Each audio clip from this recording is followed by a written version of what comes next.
샬롬. 오늘 우리에게 주신 하나님 말씀은 예레미야서 2장 1절, 2절, 13절. 우리 한 목소리로 같이 읽겠습니다. 여호와의 말씀이 내게 임하시니라. 이르시되 가서 예루살렘의 귀에 질지니라.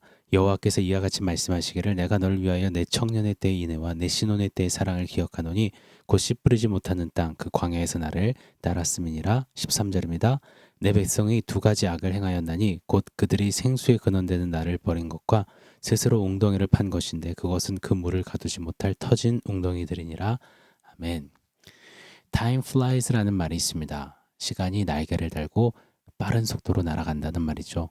맞습니다. 어느새 2025년은 절반, 그 반환점을 돌고 있습니다. 새해의 설렘이 이 되풀이되는 일상에 치여서 이제는 오히려 권태감과 무료함을 느끼는 시기.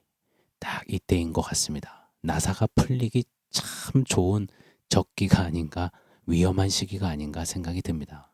이때 우리는 말씀과 기도로 또 찬양의 예배로 스스로를 돌아보고 점검 정비하는 체크 마이 바이탈, 내 바이탈, 영적 바이탈을 좀 다시 한번 되짚어보는 그런 필요가 있음을 느낍니다.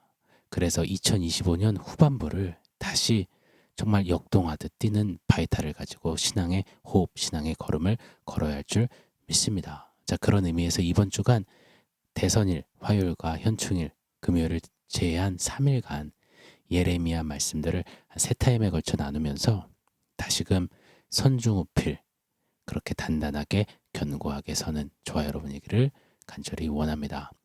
이스라엘이 남과 북으로 나뉘어진 지 오래입니다. 북쪽 이스라엘은 우상 숭배로 끝을 달리다가 아수르에 이미 멸망했지요. 남쪽 유다만 남은 상황입니다. 남쪽 유다의 요시야 왕 제위 13년쯤에 부르심을 받아 활동한 선지자 바로 예레미야였습니다. 이 남쪽 유다 역시 풍전등화 마지막 잎새 같은 시간을 지날 때거든요. 그때 하나님의 말씀을 예언한 대언한 예레미야입니다. 이 요시야 왕 때 반짝 영적으로 각성하는가 싶었지만 그 이후부터 정말 암흑 같은 시간의 연속이었습니다. 역사적으로도 참 비참하고 혼란스러운 시간이었으며 영적으로는 더더욱 침울한 시간이었습니다. 나라가 어수선하고 혼란스럽고 누가 봐도 곧 망할 것 같은데 이 남쪽 유다 백성들은 모릅니다. 그 누구도 자기들이 망할 거라고는 생각을 못하는 모양입니다. 영적 소경이 돼버렸습니다. 마치 곧 임박할 심판 앞에서 시집가고 장가가고 먹고 마시고 놀던 노아 방주의 사람들, 그 시대 사람들처럼 말입니다. 하나님의 징계를 받을 것이다, 심판이다, 관심 1도 없습니다. 임박한 하나님의 그 책망, 맹렬한 회초리, 그건 눈꽃만치도 생각을 안 합니다. 도리어 여전히 오래도록 묵혀온 습관적인 신앙을 가지고 스스로 자신합니다. 우리는 안 망해. 우리는 절대 북쪽 이스라엘처럼 이방인들에 의해 망할 수 없지. 우리는 선민인데 우리는 순수 혈통인데 호언장담했습니다. 그리고 우리에게는 예루살렘 성전이 있잖아. 그러니 이 성전 하나님이 지키셔. 그러면서 근거 없는 자신감, 근자감을 막 부렸습니다.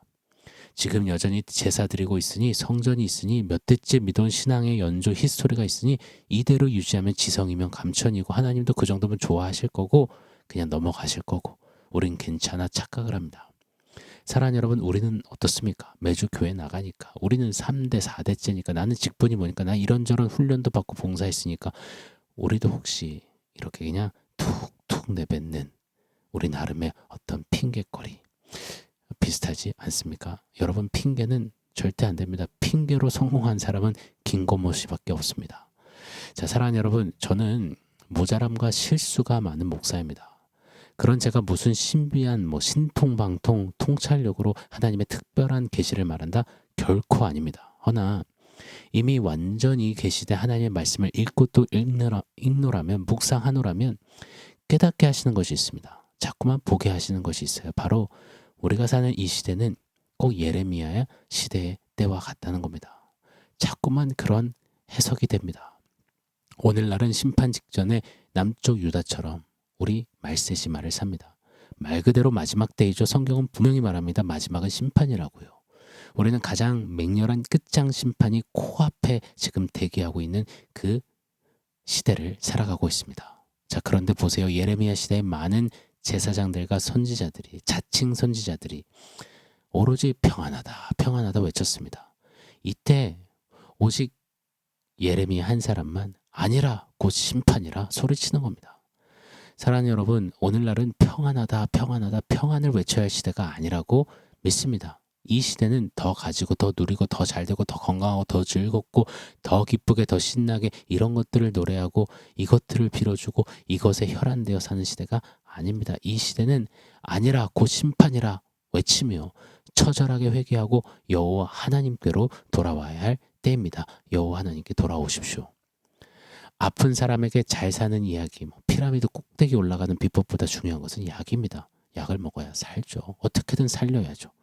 폭우에 불어난 물에 빠져있는 사람에게 잘 사는 이야기, 성공하는 비결, 잘 되는 나, 큰 집, 큰 차, 아무 소용 없습니다. 무언가 빨리 던져줘서 그 급탕물에서 좀 이렇게 건져내줘야 되는 것 아니겠습니까? 살려내야 하잖아요.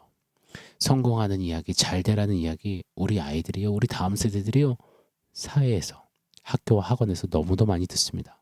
교회는, 신앙의 선배는, 부모는 성공하는 이야기가 아니라 잘 되는 이야기가 아니라 사는 이야기를 해줄 수 있어야 합니다. 마음을 찢고 옷을 찢고 하나님 앞에 돌아가도록 외치고 그렇게 외치고 보여줘야만 합니다.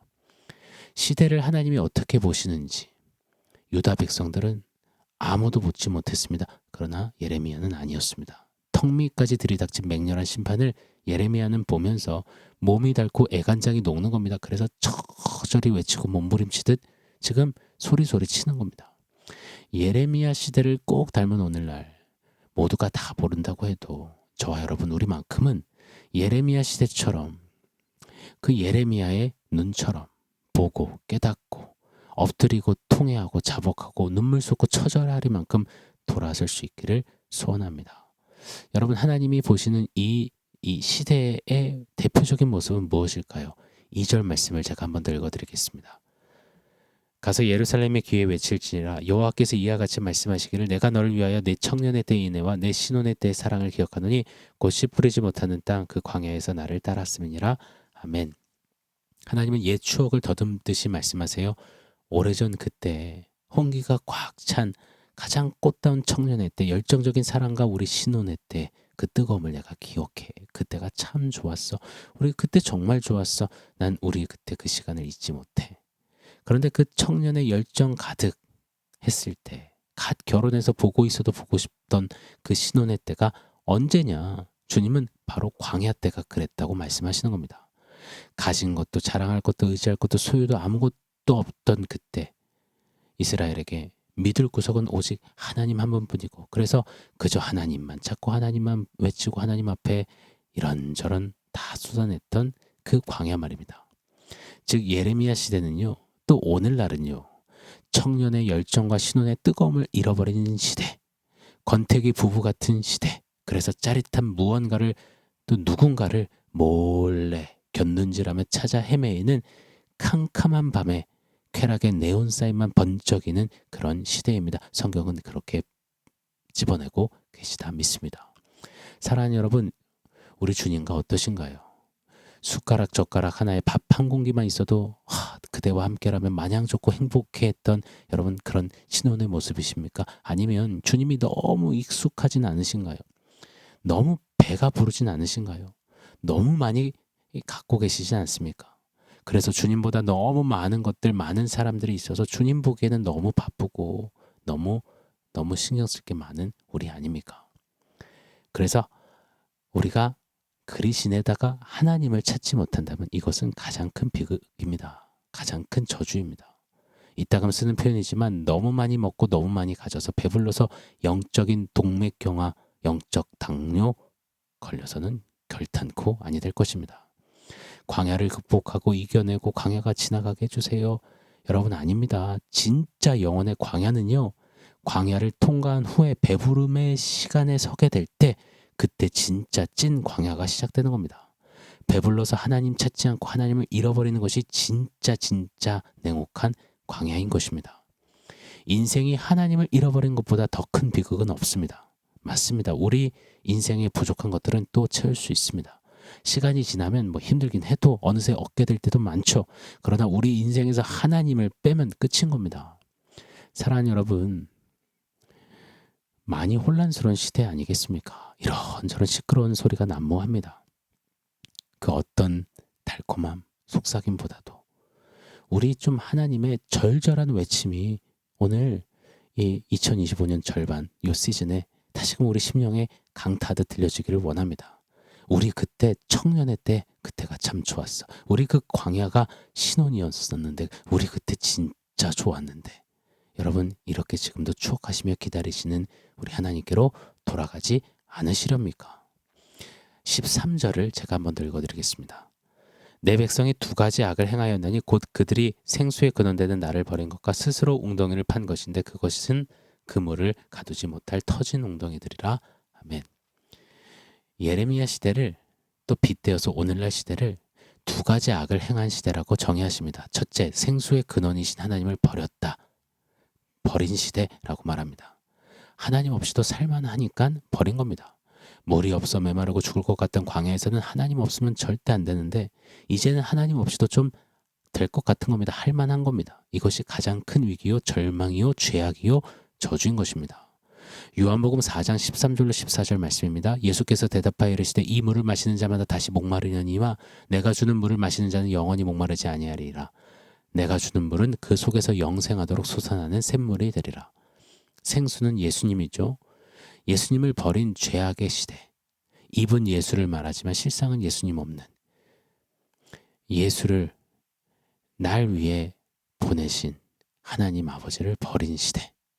여러분, 생수의 근원이신 우리 예수님, 생수이신 예수님, 그 예수님은 내 삶에 지금 이 죄악의 시대 복판에서 어느 정도 비중인지 우리 꼭 정직하게 돌아보기를 원합니다. 자, 두 번째 말씀하시기를요, 스스로 웅덩이를 판 시대라고 하십니다. 하나님 없이도 살 수 있을 것 같아서 웅덩이를 막 혼자서 판 겁니다. 그런데 결과는 터진 웅덩이라세요. 물이 없습니다. 썩은 동아줄이었어요. 밑 빠진 독에 물 붓기 한 것이었습니다. 어리석은 것이었어요. 사랑하는 여러분, 하나님과의 교제의 끈이 없다. 스스로 웅덩이 파고 계시는 겁니다. 여러분, 그 결과는요, 결국은 물이 없습니다. 갈증으로 죽을 겁니다. 오해하시면 안 됩니다. 웅덩이 파지 말라고요? 그럼 일하지도 열심히 하지도 말라는 거예요? 바울로 뭐 하지 말라는 거예요? 아닙니다. 속세를 떠나라는 겁니까? 아닙니다. 돈 벌지 말고 아무것도 하지 말라? 아닙니다. 돈을 위해 그냥 돈 벌지 말고, 성공을 위해 일하지 말고, 공부하지 말고, 먹든지 마시든지 무엇을 하든지 하나님의 영광을 위해 해야 하는 것 아니겠습니까? 그러려면 매일매일 하나님과 교제하며 하나님을 누리며 하나님 사모하며 하나님 중심으로 서야 할 것 아니겠습니까? 자, 우리는 질문해 봐야 합니다. 하나님은 나의 생수의 근원이 되시는지, 오늘 내게 있어서 살아계신 하나님이신지, 오늘 나의 결정에 누구 목소리가 큰지, 하나님이신지 나인지, 내가 최선을 다해 살아가는 자리가 하나님 없이 스스로 웅덩이 파는 것은 아닌지 돌아봐야만 합니다. 나는 오늘 온전히 하나님과 몇 분의 시간을 보냈는지, 하나님 앞에 식기도 빼고 좀 기도했는지, 말씀은 정말 펴봤는지, 원아웃기는 연약해도 좀 부족하고 모자라도 좀 늦어지는 것 같고 돌아가는 것 같아도 스스로 파던 물 하나 없는 그 터진 웅덩이 작업 멈추고 생수의 근원이신 하나님 앞에 머무르고 나아가 서기를 간절히 축원합니다. 자, 오늘 원포인트 세보겠습니다. 오늘 원포인트는 우리 이렇게 꼭 고백해야 합니다. 난 예수님 없으면 시체. 난 예수님 없으면 시체야. 마른 뼈와 같은 우리 아니었습니까? 허물과 죄로 아예 죽어진 시체 같은 우리에게 예수 생명, 예수 호흡이 치고 들어오셔서 우리를 자녀, 신부, 군대, 성도, 교회로 삼아주셨습니다. 얼마 전 어느 블로그에 어느 자매님이 이런 글을 써놨더라고요. 난 오빠 없으면 시체야. 헤어진 남친을 향해 절규와 같은 외침의 글들을 써놓고 난 오빠 없으면 시체야. 여러분, 우리는 어떤가요? 우린 지금 뭐라고 말하고 있나요? 난 이거 없으면 시체야. 나 저거 없으면 시체야. 여러분, 무엇 때문에 나 그거 없으면 시체라고 지금 혀를 차고 계십니까? 푸념하고 계십니까? 철부닥 주저앉고 계십니까? 원아웃기는요, 2025년 하프타임에 이런저런 것 좀 먼지 털듯이 훌훌 털고 좀 외치길 원해요. 하나님, 밑빠진 독에 물 붓지 않겠습니다. 오늘 만날 예수님 내일로 미루지 않겠습니다. 나는 예수님 없으면 시체입니다. 하나님, 이런 고백하며 하나님 앞에 살게 하옵소서. 예레미야 시대의 그 악함에서 떠나 여호와께로 돌아가게 하여 주시옵소서. 아멘. 사랑하는 성도 여러분, 오늘 말씀과 원포인트 기억하면서 함께 기도하겠습니다.